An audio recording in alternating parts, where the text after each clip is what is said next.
Phone की घंटी बजी। करीब सुबह के 9:30 बज रहे थे और रेशमा किचन में काम कर रही थी। उसके हाथ आटे में सने हुए थे क्योंकि उसके पति को टिफ़िन जो देना था। सुबह सुबह सभी गृहिणी की तरह वह भी बहुत व्यस्त रहती थी। फिर वह आटे में सने हुए हाथ से फ़ोन उठाने गई तो देखा कि उसकी मम्मी का फ़ोन आया था। झुलझुलाहट में उसने फ़ोन उठाकर कहा, ओफ मम्मी, मैं आपसे कहा है कि मेरी अभी अभी नई शादी हुई है। शादी को सिर्फ 6 महीने हुए हैं। यूँ सुबह सुबह फ़ोन मत किया करो।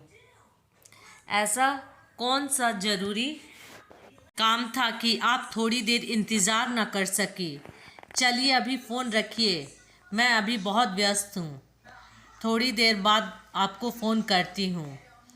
फिर रेशमा किचन में आकर पराठा बनाने लगी ताकि रवि को टिफ़िन पैक कर सके।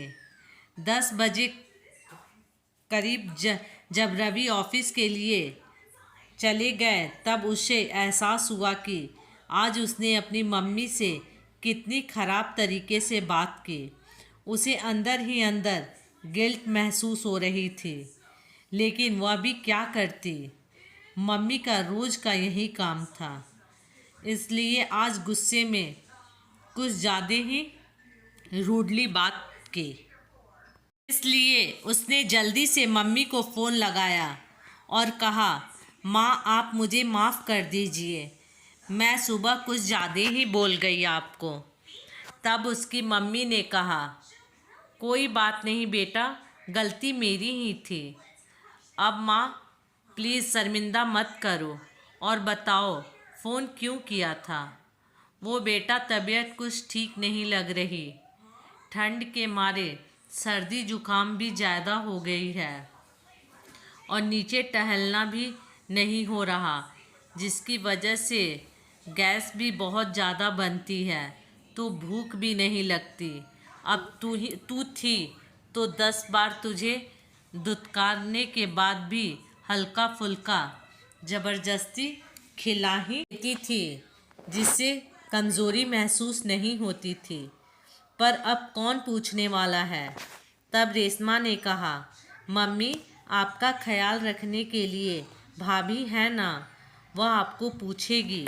अरे कहाँ बेटा, मुझ बुढ़िया को कौन पूछता है। मैंने खाया या नहीं खाया इससे किसी को कोई फ़र्क नहीं पड़ता।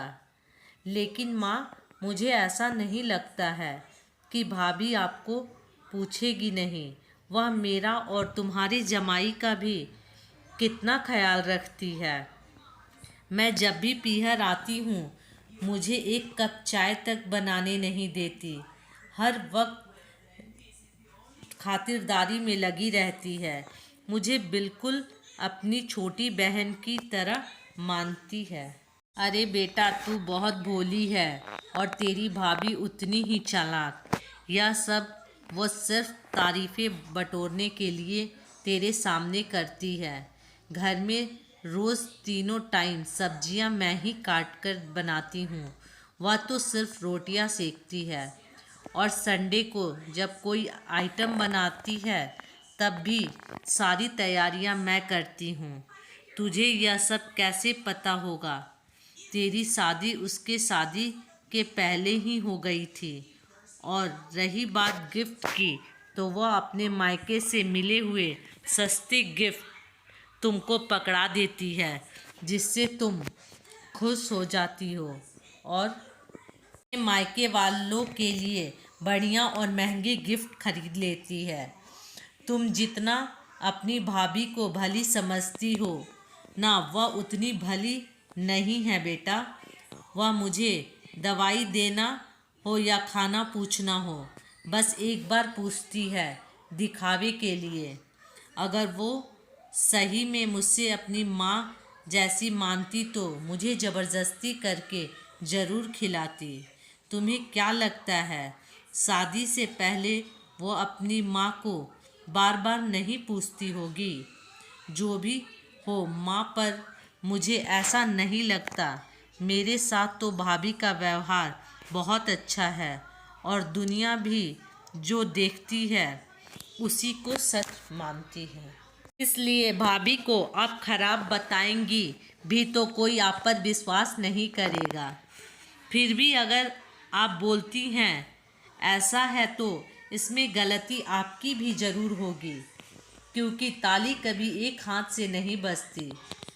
अगर उन्होंने आपको माँ नहीं माना तो आपने भी अभी तक उन्हें अपनी बेटी नहीं माना है।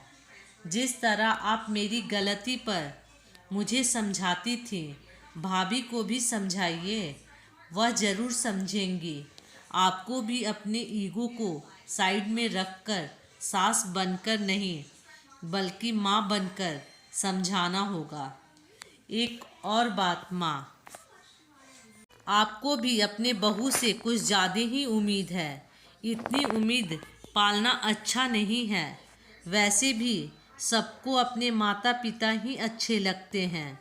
सास ससुर किसे अच्छे लगते हैं? हर आदमी को आज़ादी पसंद है। आजकल तो ज़्यादातर लड़कियां अपनी गृहस्थी अलग बसाना चाहती हैं।